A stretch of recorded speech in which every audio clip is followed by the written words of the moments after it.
Livracha, lors du premier round de la confrontation Israël versus Iran, nous avions fait une vidéo parlant de la place de l'Iran, de l'Arabie Saoudite et d'Israël dans les prophéties eschatologiques et les traditions juives.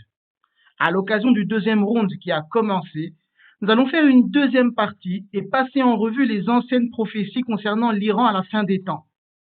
La première d'entre elles est la prophétie de Yeheskel alayhi wa shalom sur Gog et Magog dans les chapitres 38 et 39 du livre d'Ézéchiel, où le prophète désigne la Perse, Paras en hébreu, comme le premier allié de Gog dans la guerre apocalyptique finale contre Israël.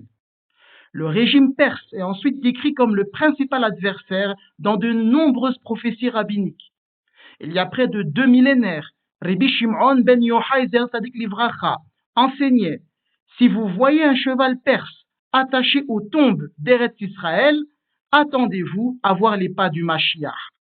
Vous pouvez retrouver ces propos dans le Midrash Shir Hashirim Rabbah au chapitre 8, le paragraphe numéro 9.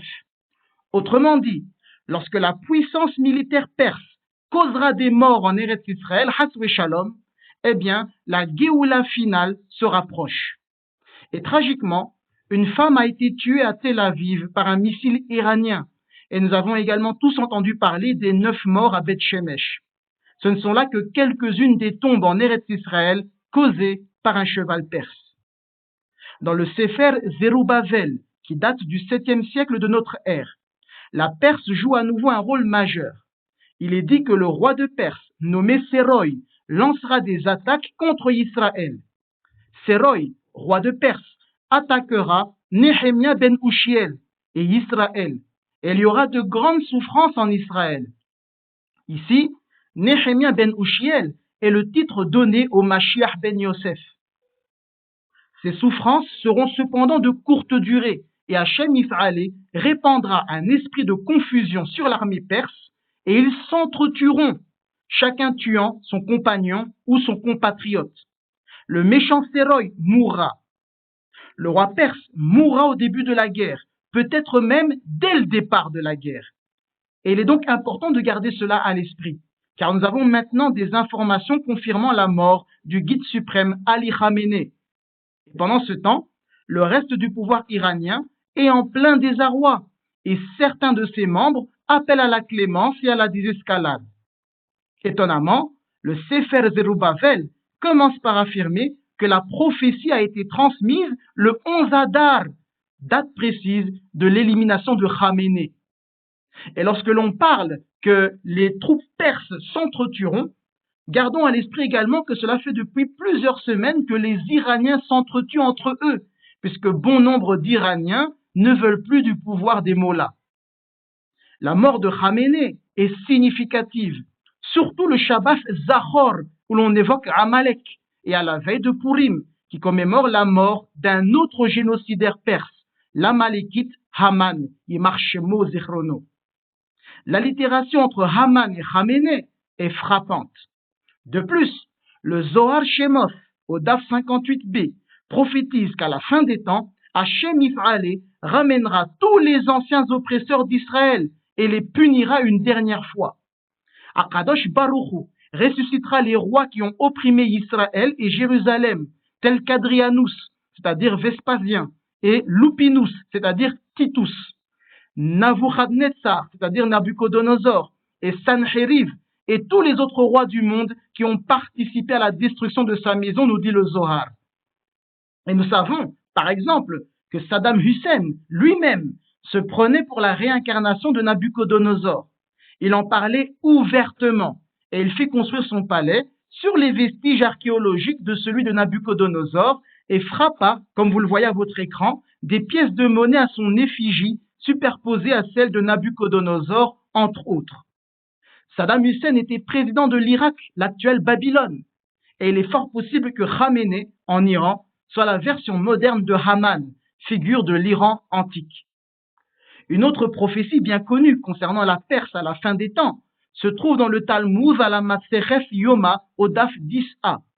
Les Chachamim Zichronam Livracha y débattent de la question de savoir si Rome tombera finalement aux mains de la Perse ou si la Perse tombera finalement aux mains de Rome. Et il est important de rappeler qu'à l'époque où le Talmud fut écrit, l'Empire romain et l'Empire perse étaient engagés dans une guerre qui dura des siècles. En effet, la guerre romano-perse est l'une des plus longues de l'histoire, s'étendant officiellement de 54 avant notre ère à 628 de notre ère, soit une durée impressionnante de 681 années. Le passage du Talmud où les Hachamim débattaient de l'issue de la guerre romano-perse, qui les enlisait alors, était révélateur. Certains pensaient que Rome l'emporterait, d'autres que la Perse. Le débat se conclut par une citation de Rav Yehuda Zer Tzaddik Livracha, reprenant un enseignement de Rav que l'on peut retrouver dans la Masereth Sanhedrin au Daf 98b. Ben Dawiv, le fils de Dawiv, ne viendra que lorsque le royaume pervers de Rome aura étendu sa domination sur le monde entier pendant 9 mois. Ceci sous-entend que Rome finirait par vaincre la Perse. Or, nous constatons aujourd'hui que l'empire romain moderne, entre guillemets, exerce sa domination sur le monde entier, y compris sur la Perse. Enfin, toute discussion sur l'Iran dans les prophéties serait incomplète sans mentionner le célèbre midrash du Yalkut Shim'oni, dans la partie Shemot, le paragraphe numéro 499, dont la lecture intégrale est vivement recommandée. Au cœur d'une longue discussion sur la lumière de la création et la lumière du Mashiach, il est dit que l'année où le roi Messie, le Melech HaMashiach, sera révélé, tous les rois des nations du monde se railleront, c'est-à-dire qu'ils se moqueront les uns les autres. Le roi de Perse raillera le roi d'Arabie, et le roi d'Arabie ira en Aram pour y chercher conseil. Les versions courantes du texte mentionnent généralement Aram à ce moment-là, mais il est bien plus probable que les manuscrits originaux indiquaient Édom. Il n'y a qu'une seule lettre de différence entre Aram, Aleph, Resh, Mem, et Édom, Aleph, Dalef, Mem. Et comme vous le voyez, il est très facile de confondre un Dalef avec un Resh. Et il est beaucoup plus logique de lire Édom plutôt que Aram, aussi bien dans le passé qu'aujourd'hui. Et donc, d'après cette prophétie, le roi de Perse, l'Iran, se moquera du roi d'Arabie, l'Arabie saoudite, l'actuelle Arabie saoudite. Et le roi d'Arabie saoudite se tournera vers Édom pour y avoir des conseils. Et c'est exactement ce que nous voyons, puisque c'est intéressant de noter que l'Iran a réagi en attaquant également ses voisins arabes. Et l'une des premières victimes hors d'Iran fut un citoyen des Émirats arabes unis. Et on apprend également que le prince héritier saoudien, Mohammed Ben Salman, encourageait Donald Trump à lancer une attaque contre l'Iran, malgré ses déclarations publiques d'opposition. Donc la partie qui nous dit que le roi d'Arabie se tournera vers Édom après les menaces du roi de Perse, nous pouvons le voir que ça se réalise clairement devant nos yeux. La prophétie poursuit en affirmant qu'au cœur de cette guerre, le roi de Perse reviendra et détruira le monde entier. Un régime perse aux abois semble donc prêt à déchaîner une terrible menace sur le monde. Mais n'ayez crainte, car Hachem Ifralé déclare, « Mes enfants, n'ayez pas peur. Tout ce que j'ai fait, je l'ai fait pour vous. Pourquoi avez-vous peur, nous dit le Midrash? N'ayez pas peur. Le temps de votre Géoula est arrivé. » Peu après, nous dit le Midrash, le Mashiach, appelé là-bas Ephraïm, est révélé pour mettre fin à la guerre et apporter la paix et la prospérité à Israël. En ces temps-là, Akadosh Baruch Hu élèvera le Mashiach jusqu'aux cieux les plus hauts et répandra sur lui une partie de sa gloire devant les nations du monde et devant les Perses impies. Ils lui diront, Ephraïm, Mashiach Tzidkenu, c'est-à-dire notre juste Messie, juge-les et fais d'eux ce que tu voudras. Ici, le Midrash décrit que les forces perses ne sont pas seules dans la région, mais que ce ne sont pas un ou deux royaumes qui l'attaquent, mais 140 royaumes qui l'entourent. Il pourrait s'agir des forces de maintien de la paix des Nations Unies qui regroupent officiellement, comme par hasard, des troupes d'environ 140 nations. Exactement le chiffre mentionné dans le Yalkut Shim'oni. De plus, la force internationale de stabilisation de Donald Trump à Gaza, dont le quartier général se trouve à Kiryat Gat en Israël, va bientôt déployer des troupes du monde entier dont 8000 déjà engagés par l'Indonésie, qui n'est autre que le plus grand pays musulman du monde. Ainsi, la prophétie qui nous dit que le roi d'Arabie se liguera contre le roi de Perse, après avoir donc demandé conseil au roi d'Édom, se réalise donc pleinement devant nous. Ça veut nous dire en réalité que le monde sunnite se joindra à l'Occident dans la guerre contre l'Iran chiite. Le Midrash ne donne pas de chronologie précise, mais mentionne un indice. Tanoura Banan, nos maîtres enseignés, les Avos sont destinés à ressusciter au mois de Nissan et à dire Ephraim, Mashiach Tzidkenu, bien que nous soyons tes ancêtres, tu es meilleur que nous car tu as subi les péchés de nos enfants et de dures et terribles épreuves t'ont frappé.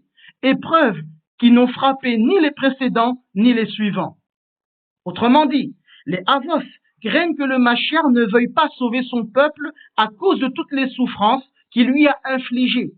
Mais il les rassurera en disant « Tout ce que j'ai fait, je l'ai fait uniquement pour vous les Avos et pour que vos enfants jouissent de cette bonté que Akadosh Baruch Hu a accordée à Israël. » Les Avos répondront alors « Ephraim, Mashiach Tzidkenu, repose ton esprit, car tu as apaisé l'esprit de ton Créateur et les nôtres. » Espérons que le Nissan mentionné dans cette prophétie soit le mois prochain. Enfin, il convient de rappeler que c'est l'empereur perse Cyrus, Koresh en hébreu, qui libéra les Juifs il y a environ 2500 ans et leur permit de reconstruire le temple de Jérusalem. On lit dans le prophète Yeshayahu, au chapitre 45, le verset 1, que Cyrus est de façon surprenante désigné comme le Messie de Dieu, loin. Et nos Chachamim, Zichronam Livracha, dans la Maseref Merila au Daf 12a, se penche sur cette énigme et conclut qu'il n'était évidemment pas dans le sens littéral le Mashiach. Alors, que pouvons-nous en déduire? Peut-être s'agit-il d'une allusion prophétique pour notre époque. Le Mashiach aurait un lien avec la Perse. L'Iran jouerait à nouveau un rôle majeur et préparerait une fois de plus le terrain pour la reconstruction du temple de Jérusalem rapidement et de nos jours, Be'ezras Hashem Isbarach. Kol Tov, Hazak, Uvaruch, et je vous souhaite à tous et à toutes une bonne continuation de la fête de Purim, parce que n'oubliez pas que demain, c'est Shushan Purim, qui est également un jour de fête.